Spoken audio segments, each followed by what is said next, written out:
اور نماز انسان کو اللہ سے قریب کرتا ہے۔ اگر ہم 5 ٹائم کی نماز پڑھیں گے تو اللہ کے قریب رہیں گے، اگر نہیں پڑھیں گے تو اللہ سے دور رہیں گے، اور اس کا انجام بھی سب کو بخوبی معلوم ہے۔ اور جو انسان آنکھوں پہ پردہ ڈال کے رکھے ہیں کہ اللہ رب العزت نے جو بتایا، نبی کریم صلی اللہ تعالی وسلم نے جو بتایا، اس کے بتائے ہوئے احکام پہ نہیں چلتے ہیں جو لوگ، ان کے آنکھوں پہ پٹی بندھی ہوئی ہے، ٹھیک ہے۔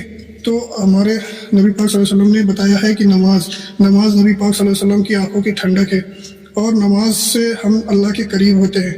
تو 5 ٹائم کی نماز سے جب ہمارے نبی پاک صلی اللہ علیہ وسلم معراج پہ گئے تھے، معراج کی رات میں ان کو تحفے میں نماز دیا گیا تھا، ٹھیک ہے۔ تو نماز تو بہت زیادہ اللہ تعالیٰ نے دیا تھا نماز تو، لیکن اس کو کم کراتے کتنے ٹائم کی بچی؟ 5 ٹائم کی بچی نماز۔ اب وہ 5 ٹائم کی نماز بھی اگر ہم نہ پڑھ پائے تو اللہ سے دور ہوں گے، اللہ کے نبی کی سنتوں سے دور ہوں گے۔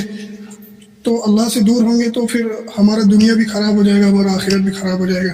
تو اسی لیے دوستو سب سے بہترین ہے، سب سے ضروری ہے نماز تو اللہ کے قریب ہونا ہے، پہلا صفات ہے نماز۔ اور دوستو نماز جب ہم پڑھیں گے تو اللہ کے قریب رہیں گے، اللہ سے جو دعا مانگیں گے وہ دعا قبول ہوگی، اللہ کے بے حد ہی قریب رہیں گے۔ نماز میں اللہ تعالیٰ ایک حدیث میں ہم نے ڈالی تھی کہ نماز تم پڑھو تو ایسے نماز پڑھو کہ گویا کہ تم دنیا سے رخصت ہونے والے ہو، ایسے نماز پڑھو۔ تو یہ حدیث ہم نے خود پڑھی تھی اور ہم نے اپنے چینل پہ ڈالی بھی ہے یہ حدیث، گویا کہ تم دنیا سے رخصت ہونے والے ہو، اس طرح کی نماز پڑھو۔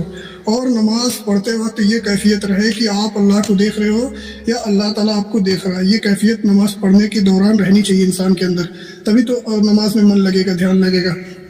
اور نماز میں جو ہے بہت سی ہے کہ سنت ہے، نبی پاک صلی اللہ علیہ وسلم کو کون سی سنت بہت پسند تھی معلوم ہے آپ لوگوں کو؟ نبی پاک صلی اللہ علیہ وسلم کی فجر کی 2 رکعت سنت، یہ ہم نے خود پڑھا ہے اور ہم نے اپنے چینل پہ لوڈ بھی کیا ہے۔ فجر کی 2 رکعت سنت وہ ساری دنیا سے زیادہ محبوب تھی نبی پاک صلی اللہ علیہ وسلم کو۔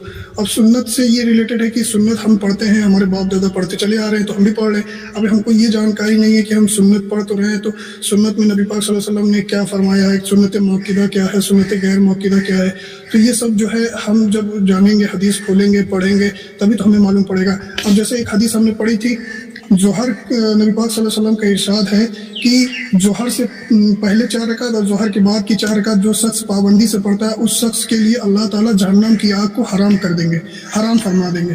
اب دوستو جب ہم حدیث پڑھیں تبھی تو ہم کو معلوم ہوا نا۔ اب ظہر سے پہلے کی تو 4 رکعت سنت ہو گئی، ٹھیک ہے۔ اب ظہر کے بعد کی 4 رکعت تو اس میں تو 2 رکعت سنت ہے، 2 نفل ہے ظہر کے بعد کی، تو وہ دونوں کو جوڑ کے بتایا ہے، جو 2 رکعت ظہر کے بعد کی جو 2 رکعت سنت اور 2 رکعت نفل ہے، سب کو بتایا، ملا کے بتایا ہے کہ ظہر سے پہلے 4 رکعت اور ظہر کے بعد کی 4 رکعت جو شخص پابندی سے پڑھتا ہے اس شخص کے اوپر اللہ تعالیٰ جہنم کی آگ کو